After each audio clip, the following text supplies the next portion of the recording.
어떤 그 불교계에 좀 높은 위치에 있는 어떤 스님이 이런 얘기를 했다고 그래요.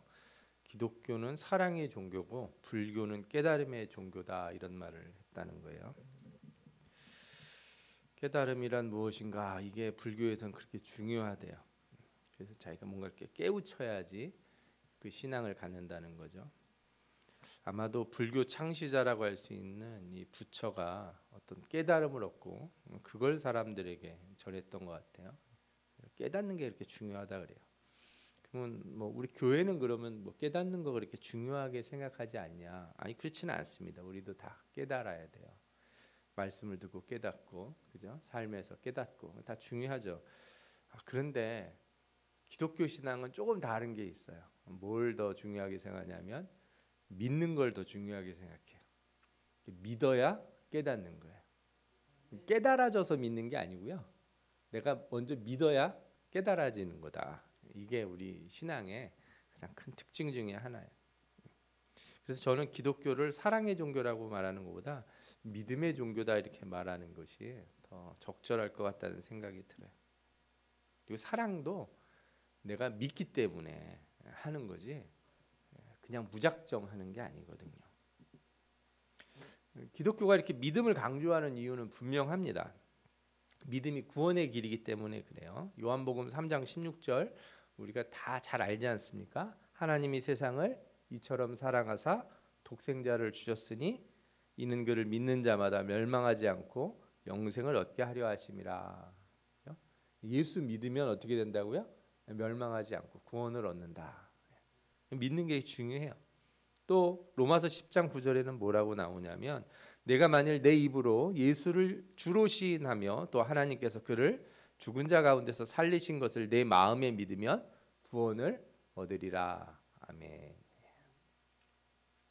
그래서 이 믿음이 얼마나 중요한지 종교개혁이 다 이 믿음에 관련된 문제 때문에 생겼어요. 왜냐하면 로마 카톨릭이 믿음도 중요하지만 뭔가 좀 업적을 쌓아야 된다. 좋은 행실로 이렇게 선을 쌓아야지 구원을 받는 거지. 착한 일은 하나도 안 하고 나쁜 짓만 하면서 믿기만 하면 구원받는다. 이거는 아니다. 이렇게 주장을 했거든요. 그런데 종교개혁을 통해서 아니다.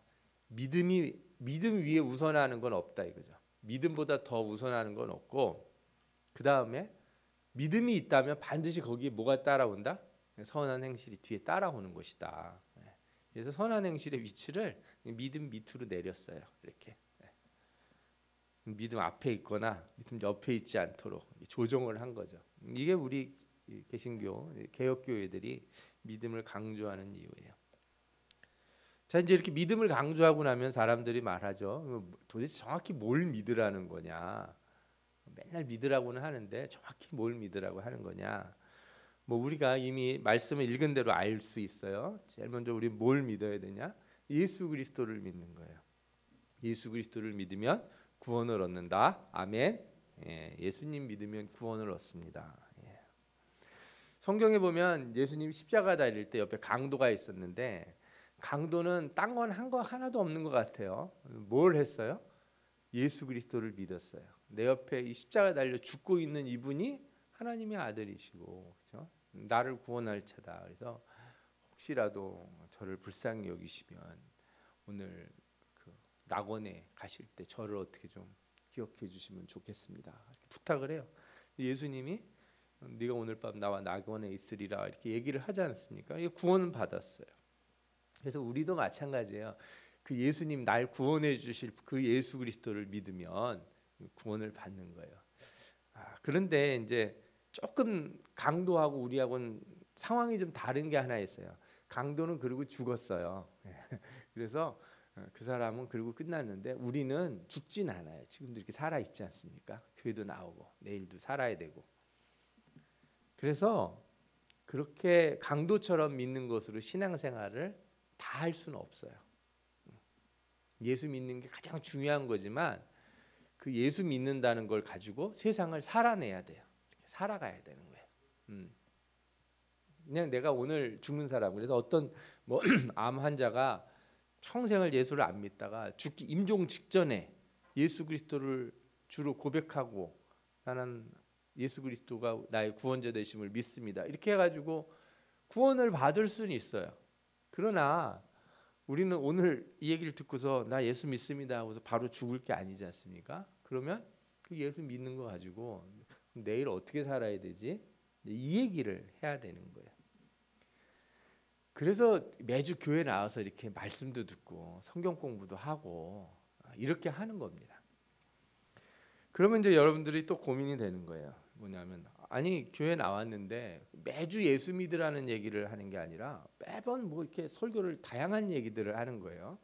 본문도 막 이것도 하고 저것도 하고 그렇죠? 여러분들이 예민한 분들은 아실 거예요. 목사님이 계속 창세기 설교를 하고 있었는데 갑자기 히브리서 11장으로 이렇게 점핑을 툭 했단 말이에요.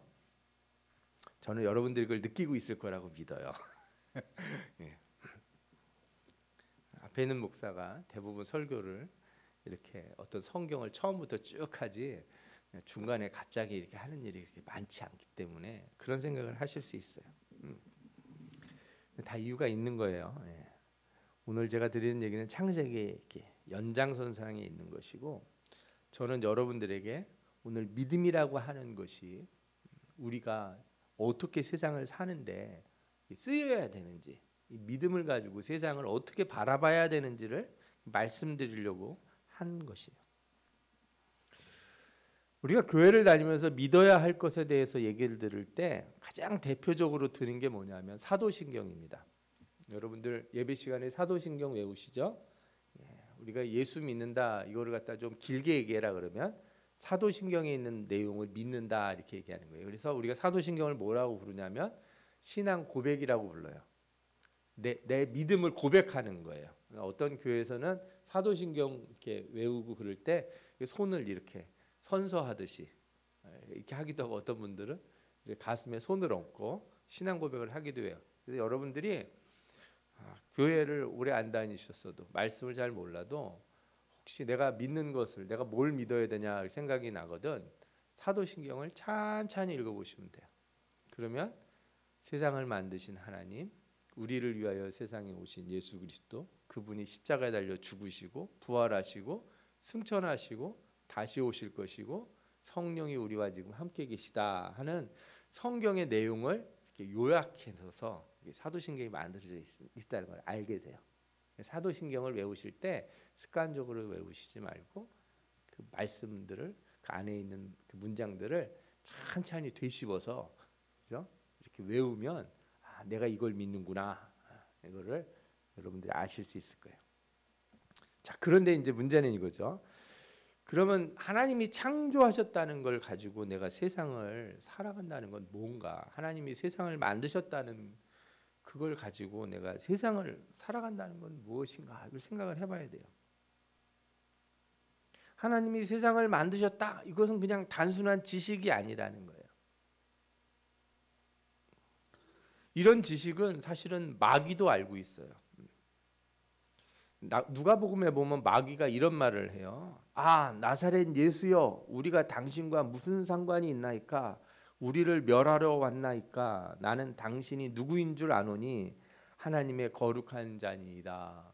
누가복음 4장 34절에 나와요. 그러니까 마귀도 뭘 알아요? 예수 그리스도를 알아요. 하나님을 알고 하나님이 세상을 만드신 것도 알고 자기들을 다 멸할 것도 알아요. 그런데 마귀는 아는데 하나님 앞에 뭐가 안 돼요? 잘못됐다는 소리를 못해요. 애들이 알긴 아는데 예수님 나를 불쌍히 여겨 주옵소서 이게 안 되는 거예요. 아는 거랑 믿는 거랑 그런 차이가 있는 거예요. 하나님이 세상을 창조하셨다는 걸 아는 거하고 믿는 거하고는 차이가 있는 거예요. 그 얘기를 오늘 제가 좀 깊이 좀 얘기를 드리고 싶어요. 조금 어렵다고 느낄 수도 있지만 잘 따라오시면은 하나님이 세상을 만드신 것, 창조하신 것이 내가 사는데 어떤 역할을 하고 나로 하여금 이 세상을 대하는 방식에서 어떤 변화를 일으키게 하는지 여러분들도 깨달으실 수 있을 거라고 믿습니다. 네. 그 가장 중요한 내용으로 오늘 성경 본문을 제가 골랐는데 히브리서 11장 1절이에요. 우리 같이 한번 읽어볼까요? 11장 1절 같이 한번 읽어보겠습니다. 시작. 믿음은 바라는 것들의 실상이요 보이지 않는 것들의 증거니. 아멘. 이 말씀은 정말 제가 성경에서 멋진 전부 다 하나님 말씀이니까 다 좋죠. 그런데 정말 이 신앙의 이 믿음의 정수를 한마디로 표현한 말씀 같다. 저는 이렇게 표현하고 싶어요. 믿음은 바라는 것들의 실상이요 보지 못하는 것의 증거다.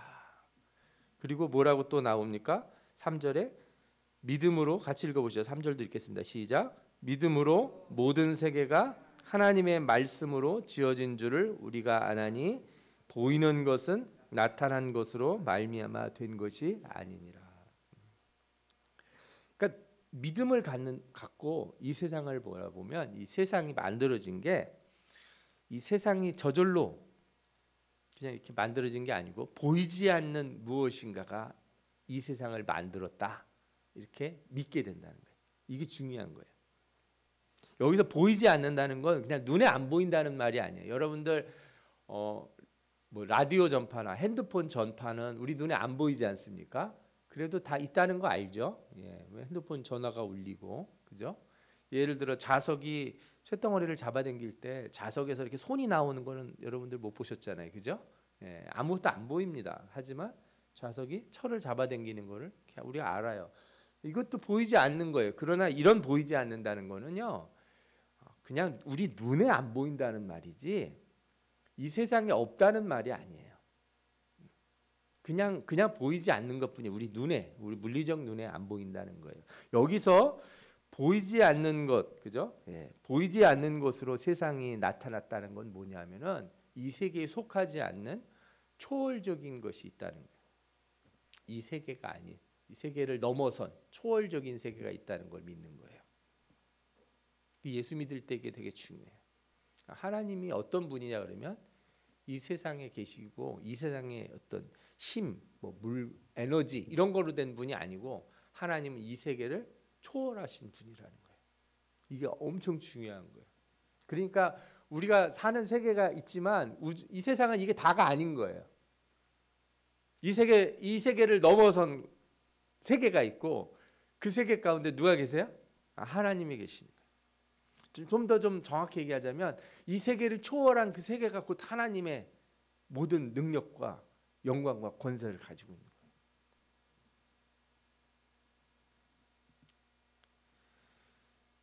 그래서 우리가 하나님을 어떤 사람들이 나 하나님이 보이면 믿겠다. 하나님이 계시다는 증거를 가르쳐달라. 이런 얘기를 하는 분들이 있어요. 그런데 이 세상에 속하지 않는 거는 이 세상의 것으로는 아무리 애를 써도 이렇게 파악할 수가 없어요. 여기 계시는 분들 중에 전기 이런 거 잘 다루시거나 뭐 컴퓨터 이런 거 잘 다루시거나 이런 분들은 어떤 기계로다가 이렇게 센서 같은 게 있으면 측정을 할 수가 있지 않습니까?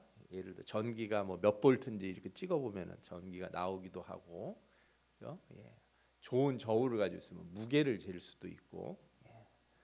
과학자들은 이거보다 훨씬 복잡하고 아주 민감한 도구들을 사용해서 이 세상을 이렇게 파악을 해요.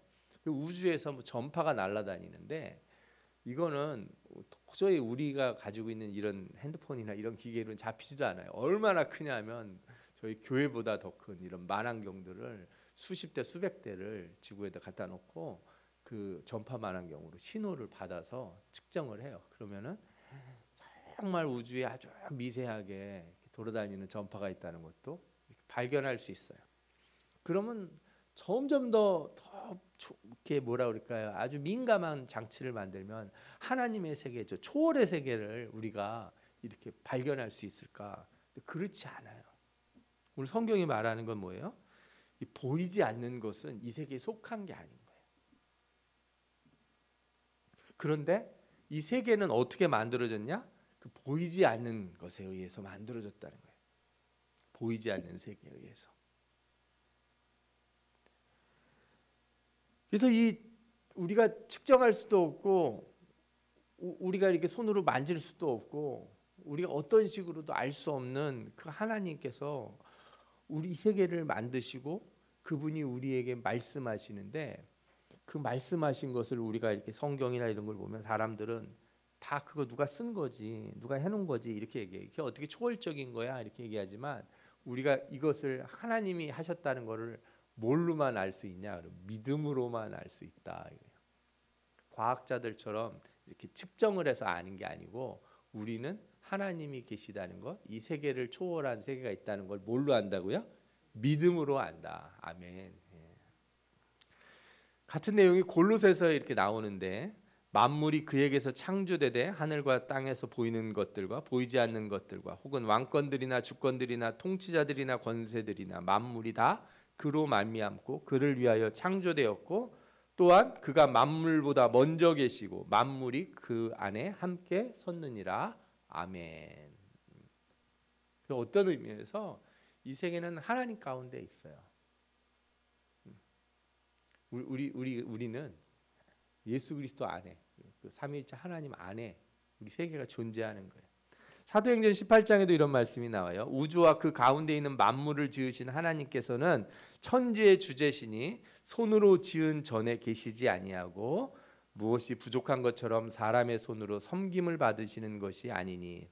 그죠? 하나님이 뭐가 필요해서 집을 좀 져달라. 난 좀 추우니까 좀 기둥이 많은 멋진 집을 좀 져달라. 이러시는 분이 아니라는 거예요. 그리고 뭐가 부족한 것처럼 사람의 손으로 섬김을 받는 게 아니에요. 우상들은 다 어떻게 해야 돼요? 사람이 신을 달래야 되죠. 신이 승질이 나면은 태풍도 몰아치고 번개도 내리고 막 날씨도 춥고 막 이래요. 그럼 신을 달래기 위해서 뭘 갖다 이렇게 드려야 되죠. 그럼 신이 그거 먹고서 아 기분이 좋아. 그래서 날씨도 좋게 해주고 지진도 안 나게 해주고 이게 우상이에요. 하나님 그런 분이 아니라는 거예요. 이는 만민에게 생명과 호흡과 만물을 친히 주시는 이심이라. 잘 들어보세요. 하나님이 어떤 분이에요? 만민에게 생명과 호흡과 만물을 친히 주신다. 모든 생명은 다 어디에서 나온 거예요? 하나님께로부터 나왔다. 사도행전 18장 28절은 이렇게 덧붙입니다. 우리가 그를 힘입어 살며 기동하며 존재하느니라. 우리가 이렇게 살아있는 그 이유, 우리가 뭐에 근거해서 살아있냐고요? 그 하나님. 예수 안 믿는 사람이건 예수 믿는 사람이건 존재하는 모든 생명은 존재하는 모든 것들은 다 누구를 의지하며 살아야 되냐? 하나님을 의지하며 살고 존재한다는 거예요. 그래서 사람들도 그런 걸 어렴풋이 알았나 봐요. 사도행전 18장 28절 이런 말씀이에요. 너희 시인 중 어떤 사람들의 말과 같이 우리가 그의 소생이라 하니. 그렇죠? 우리가 모두 하나님의 자녀들이다. 이런 얘기를 했다는 거예요. 일반 사람들도. 신이 창조한 존재들이다. 자, 그러면 이제 우리는 이렇게 할 수. 아, 그분 이 세계를 초월하신 하나님이 세상을 만드셨구나. 아, 그래. 그렇지. 믿으면 되지. 그런데 여기서 끝나면 안 돼요. 하나님이 이렇게 계시다는 거 이 세상 바깥에 초월해서 계시면 뭐해요? 우리하고 얘기를 안 하시면. 그죠? 저 안드로메다에 계시거나 저 멀리 계시면 계시긴 계시는데 우리하고 별로 관여를 안 하시면 아무 의미가 없잖아요. 성경에서 말하는 것 아까도 얘기했죠. 우리가 그를 힘입어 살며 기동하며 존재한다는 말은 뭐냐면 하나님이 이 우주와 그 안에 있는 별들과 뭐 행성들과 뿐만 아니라 작은 우리 몸의 원자 하나도 다 그의 힘에 의해서 그의 뜻에 따라 움직인다는 거예요. 보이는 것들은 다 뭐에 의해서 움직여요? 보이지 않는 것에 의해서 움직인다. 이게 세계를 초월하여 계신 하나님이 우리를 움직이시는 방법이에요. 그래서 하나님은 이 세계를 초월하셨다고 그러니까 어떤 분이 그러더라고요. 저 하나님 우주 바깥에 계시는 거냐? 아니 그렇지 않습니다. 그 말이 맞기도 하고 틀리는 말이 뭐냐면은 하나님은 우리 아주 가까이 계세요. 그런데 거리가 아니에요. 우리가 생각하는 물리적인 거리. 머리에서 뭐 10cm, 뭐 5cm, 1m 이런 거리가 아니에요. 하나님은 우리와 아주 가까이 계시고 우리 안에 계시기도 하는데 이거는 물리적인 거리가 아닌 거예요. 이 세상의 자로는 측정할 수 없어요. 왜? 이 세상을 초월하신 분이기 때문에. 이걸 어떤 과학자가 좀 쉽게 설명한 예가 하나 있어요. 이 세계를 이렇게 여기 평평한 바닥이라고 생각해 보세요. 그러면은 우리가 여기 평평한 바닥에 붙어 다니는 네모, 세모, 동그라미인 거예요. 왔다 갔다 이렇게 하겠죠. 바닥 위에서. 그죠? 얘는 아무리 돌아다녀도 뭐를 몰라요? 위를 모릅니다. 얘가 사는 세계는 전후좌우만 있어요. 근데 하나님이 내가 너와 함께 있다 그래요. 아무리 돌아다녀 봐도 만날 길이 없어요. 왜? 하나님은 자기가 사는 세계에 전후좌우에 계신 게 아니고 어디 계세요? 위에 계시기 때문에. 그러니까 아무리 가까이 있어도 분명히 가까이 있다는 걸 내가 느끼고 알겠는데, 그죠? 손을 닿을 듯한 곳에 계신 거를 내가 느끼겠는데 어디 계신지를 모르겠는 거예요. 그 초월하신 하나님이 우리에게 그렇게 계시는 거예요. 그래서 여러분들이 뭐 이불 속에 있든지 화장실에 있든지 저 산꼭대기에 있든지 저 남극에 가든지 거기에 하나님이 계십니까? 안 계십니까? 거기 하나님이 계세요. 그 계시다는 얘기가 물리적으로 우리 옆에 계시다는 의미가 아니라 그 초월의 세계는 우리 가운데 항상 있기 때문에 그래요. 그래서 그때부터 우리는 뭘 알게 되냐 하면 그 하나님께서 우리에게 역사하신다는 것을 알게 되고 그걸 믿게 됩니다. 아, 하나님이 우리에 있는 모든 일들을 움직이시는구나. 다 영향을 주시는구나. 자, 그러면 이런 일이 생기는 거죠. 어떤 사람이 병에 걸렸는데 병이 나았어요. 어떤 사람이 일이 잘 안 되고 있는데 어떻게 일이 잘 풀렸어요. 어떤 문제가 해결됐어요. 그럴 때 사람들은 다 뭐라고 불러요? 아, 그럴 수도 있지. 우연이지. 뭐 약을 잘 먹어서 그랬나 보네. 그런데 우리는 누가 우리에게 은혜를 베푸신다고 믿습니까? 하나님이. 그러면 얘기하는 증거를 가져와 봐라. 병이 났으면 뭐 무슨 뭔 증거가 있어야 될 거 아니냐. 하나님이 뭘 하셨다면. 근데 제가 말씀드렸잖아요. 하나님의 보이지 않는 능력은 이 세계에 속한 게 아니고 어디에 속해요? 초월적인 세계에 속한 거예요. 지금도 우리를 만지시고 우리를 고치시고 우리를 붙드시는 거예요. 그래서 제일 어리석은 사람들이 뭐냐면은 증거를 보여달라고, 그 증거가 있으면 예수 믿겠다고 하는 사람들인 거예요. 어떤 그 영화에서 이렇게 기독교 영화인데 자기는 예수를 못 믿겠다는 거예요. 예수를 나한테 알려주고 싶으면 저 병원에서 출생 증명서, 예수님 출생 증명서를 보여주라는 거예요. 예수님 출생 증명서 가져오면 예수님 믿겠습니까? 사람들은 홍해가 갈라졌다는 것을 믿지 않아요. 홍해가 갈라졌으면 뭐 그런 증거가 있어야 되고 뭐가 있어야 되지 않냐. 그런데 이 세상에서 있는 거로는 증거를 찾을 수가 없어요. 왜? 초월적인 하나님의 능력이 역사하셨기 때문에. 병자가 병이 고쳐지는 건 우리가 증명할 수가 없어요. 그런데 우리는 믿음으로 알아요. 누가 하셨다고요? 하나님이 하셨다고.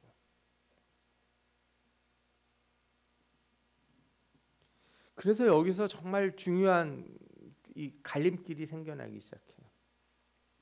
사람들은 증거가 있으면 믿겠다고 하지만 사실은 이미 그들은 믿는 게 있어요. 뭘 믿냐? 세상 사람들은 초월적인 세계가 없다고 믿습니다.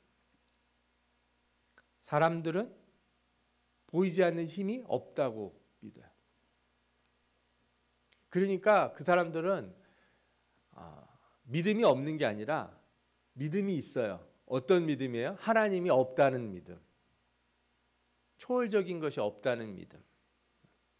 그 믿음이 있으면 이 사람들은 세상을 어떻게 보냐? 하나님이 없고 초월적인 것도 없고 그러면 뭘로 세상을 보냐면 세상은 저절로 우연히 이렇게 만들었다고 믿는 거예요. 생명이 있는 것도 우주에서 생명이 왜 태어났느냐 그러니까 그냥 우연히 태어났지. 저절로 생겨났지. 그게 하나님이 없는 세계, 이 세계를 초월한 하나님이 계시다는 걸 믿지 않는 사람들이 보는 세계예요. 그러니까 불신앙도 한마디로 말하면 믿음이라는 거예요. 불신앙도 뭐다? 믿음이다.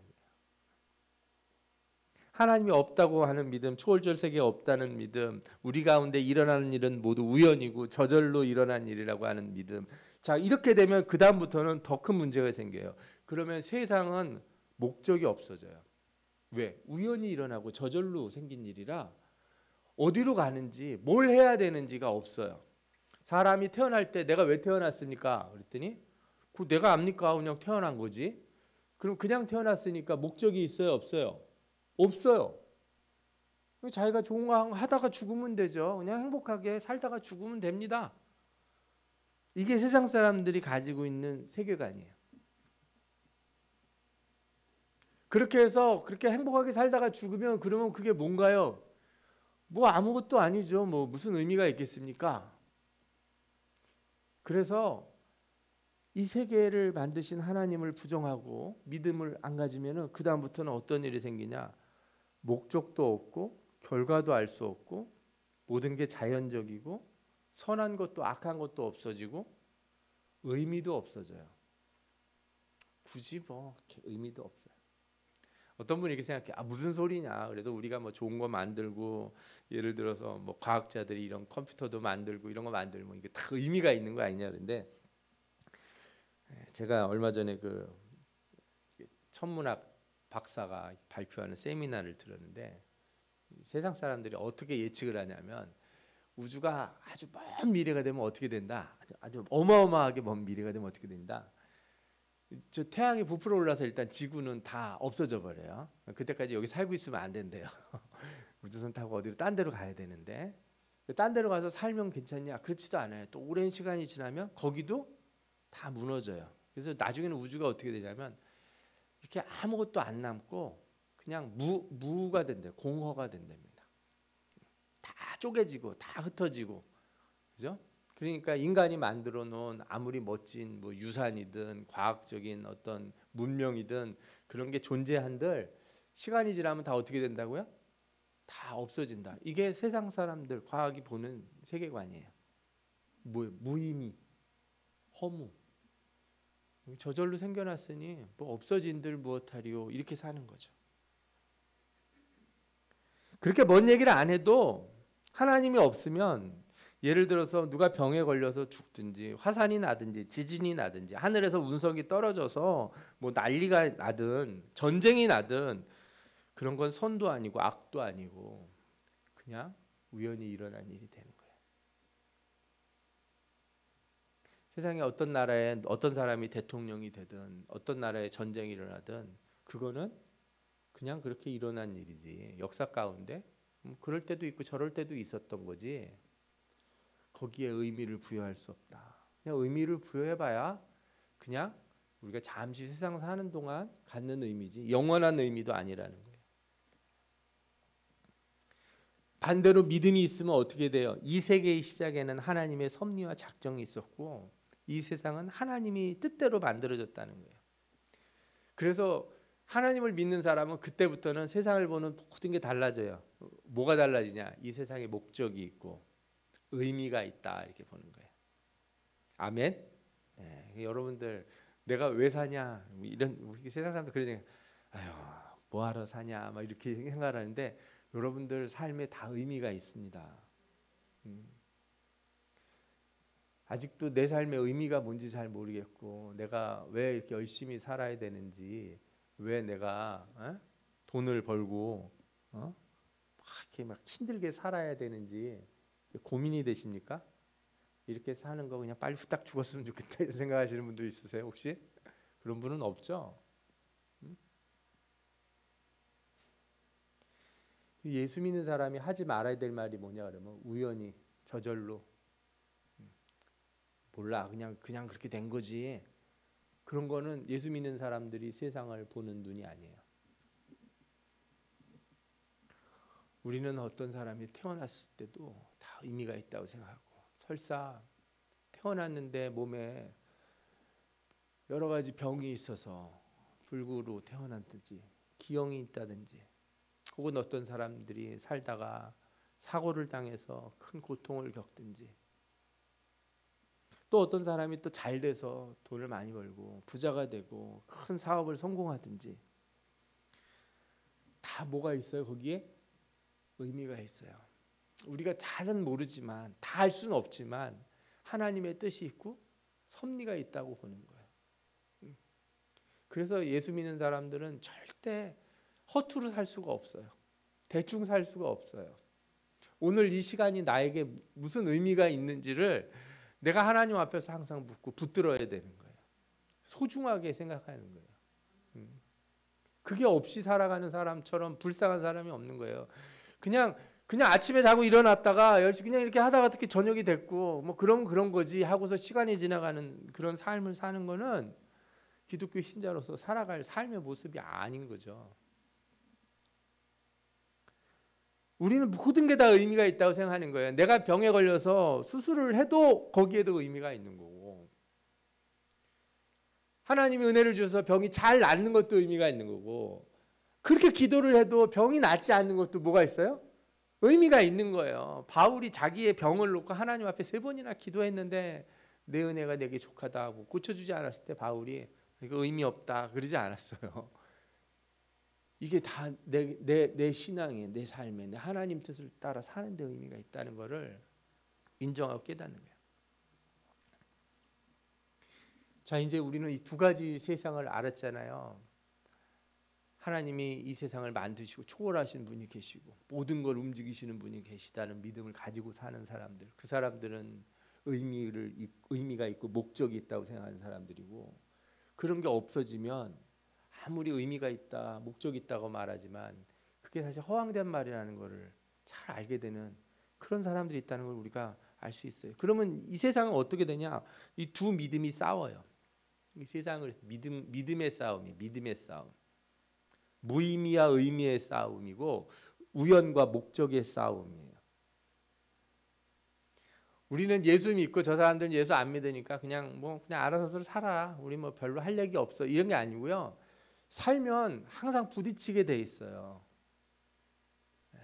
그게 정상인 거예요. 이 세계는 그래서 계속된 싸움이에요. 계속된 싸움. 그런데 이 싸움이 영원한 게 아니고 끝날 때가 있다. 성경에서 말해줘요. 고린도전서 13장 12절에 이런 말씀이 나와요. 우리가 지금은 거울로 보는 것 같이 희미하나 그때에는 얼굴과 얼굴을 대하여 볼 것이요 지금은 우리가 부분적으로 하나 그때에는 주께서 나를 아신 것 같이 내가 온전히 알리라. 아멘. 그래서 이것이 다 드러나는 날이 있다는 거예요. 그러면은 하나님을 믿지 않았던 사람들은 이 심판의 날에 땅을 치고 하나님 앞에 후회를 해요. 뭐라고 해요? 아, 이 세상이 진짜 이런 의미가 있었고 이게 있었는데, 그렇죠? 무의미하게 살아왔던 삶에 대한 후회가 밀려올 거라고요. 그래서 사실은 예수 믿고 우리가 회개하고 깨달을 때 있잖아요. 내가 예수 믿기로 결심하는 순간 우리 안에 오는 은혜라고 하는 것에 중요한 양상이 하나 있는데 그게 뭐냐? 내가 헛되게 살아왔구나를 깨닫는 거예요. 내가 돈 벌고 그냥 잘 살고 잘 먹고 잘 살라고 살았는데 그렇게 살아봐야 아무 의미 없는 걸 그렇게 애쓰면서 살았구나. 이걸 느끼는 게 뭐예요? 그게 예수 믿고 깨달았다는 거예요. 이게. 그래서 깨달은 다음에 믿는 게 아니고 이걸 믿으면 그게 깨달아지는 거예요. 이 세계가 하나님이 만드신 세계라는 걸 믿으면 이게 깨달아지는 거예요.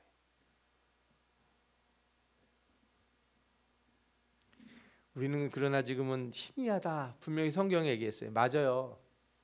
우리는 초월적인 하나님이 계시는 걸 알지만 때때로 잘 모르겠어요. 지금 일어난 일의 의미를 잘 모를 때가 있어요. 참 알 수가 없는 것 같아요. 내가 지금 오늘 이 겪는 고난이, 내가 지금 당하는 이 고통이 무슨 의미가 있는 건가? 그러나 믿음으로 사는 사람들은 내가 지금 다 알지 못해도 내가 다 지금 깨닫지 못해도 하나님이 나와 함께 계시고 모든 것을 주관하신다는 것을 인정하고 그분 앞에 엎드려야 될 줄 믿습니다. 이게 우리가 세상을 사는 자세예요. 세상을 사는 사람들은 오늘 하루하루의 삶에 항상 의미가 있다고 생각하고 지금 이 순간 여기에 하나님의 섭리가 있고 지금 나를 이끄셔서 이 자리에 있게 하시는 분, 이 말씀을 듣게 하시는 분이 하나님이시고 이 말씀이 내게 의미가 있구나. 그래서 이 믿음이 있을 때 우리가 어떻게 되냐? 하나님을 기쁘시게 한다. 성경에 나와요. 히브리서 11장 6절에 뭐라고 그래요? 믿음이 없이는 하나님을 기쁘시게 하지 못하나니. 하나님께 나아가는 자는 그가 계신 것과 그가 자기를 찾는 자들에게 상 주시는 이심을 믿어야 할지니라. 예. 믿음을 아주 이게 이 말씀을 보통 사람들은 어떻게 많이 보냐면 진짜 믿습니다 하면은 하나님이 복을 주실 거다. 하나님 상 주시는 분을 믿으라 그러는데 제가 볼 때는 하나님께 가려고 하는 자, 하나님 앞에 나가는 사람들은 하나님이 이 세상을 움직이시고 모든 것에 의미를 부여하셨다는 것을 믿고 나가야 된다는 거예요. 그러면 우리 가운데 결국에 뭐가 와요? 그가 주시는 복이 와요. 상이 와요. 그게 구원이에요. 그게. 여러분들 구원은 죽어서 천국 가는 것만 구원이 아니에요. 구원은 내 삶에 의미가 있다는 걸 깨닫는 것이 바로 구원이에요. 내가 그냥 이렇게 헛되게 살다가 죽는 게 끝이 아니라는 걸 알게 되는 게 그게 바로 구원이에요. 그러니까 여러분들은 어떤 분들이에요? 구원받은 자라는 거예요. 구원받은 자기 때문에 그냥 나는 이 지긋지긋한 세상에서 빨리 죽고 천국에 가야겠다 이게 아니고 지금 이 순간에 나이가 아무리 많이 먹었어도 그죠? 내가 어떤 어려움에 있더라도 나는 이 순간을 내가 온전히 살아가야겠다. 의미 있게 하나님이 주신 뜻이 있으니까 내가 똑바로 살아가야겠다. 이렇게 하나님 앞에 고백하고 사는 거예요. 그렇게 산 사람들이 히브리서 11장에 나오는 사람들이에요. 그들이 다 믿음으로 살았어요. 믿음으로 살아서 세상을 헛되게 살지 않았어요. 그냥 막 세상과 섞여서 대충 살지 않았어요. 썩어져가는 것들을 쫓아서 엄한 곳으로 가지 않고 항상 뭘 바라봐요? 하나님의 나라를 바라봤어요. 초월의 세계를 바라봤어요. 여러분들은 믿음으로 이 세계를 보는 자들이 되시기를 축원합니다. 이 세상이 눈으로 보이는 것이 다가 아니고 우리와 아주 가까이 계신 그 하나님, 그러나 이 세계를 초월하신 그분이 우리 세계에 함께 계시고 우리를 움직이시고 모든 일들을 주관하신다는 것을 믿으시기 바랍니다. 이걸 믿는 자들에게 하나님이 상 주시고 여러분들의 삶에 눈을 열어주셔서 모든 순간순간에 의미가 있다는 걸 깨닫고 하나님께 영광을 돌리게 되는 놀라운 자리로 인도해 주실 줄 믿습니다. 아멘. 우리 같이 기도하겠습니다.